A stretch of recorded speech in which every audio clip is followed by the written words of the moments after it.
In 1993, in Shaw versus Reno, and in 1995, in Miller versus Johnson, the Supreme Court said that a state cannot use race as a predominant factor in drawing election districts, that such use of race violates equal protection.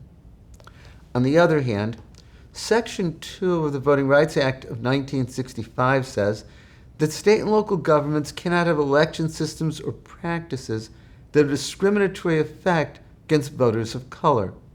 This applies, for example, when the government is drawing election districts for, say, congressional seats, or for state legislative seats, or city council seats. Sometimes, though, in order to make sure that there's not a racially discriminatory effect, race needs to be considered.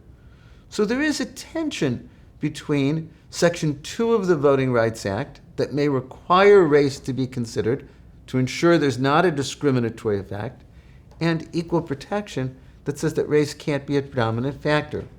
The Supreme Court has a case on its docket for October term 2025, Louisiana versus Calais, that poses exactly this issue.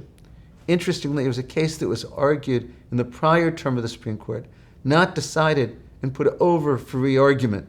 And the issue in that case is very much this tension between Section 2 of the Voting Rights Act that sometimes does seem to require consideration of race and equal protection that says race can't be a predominant factor. This could be an enormously important case with regard to voting rights in the United States.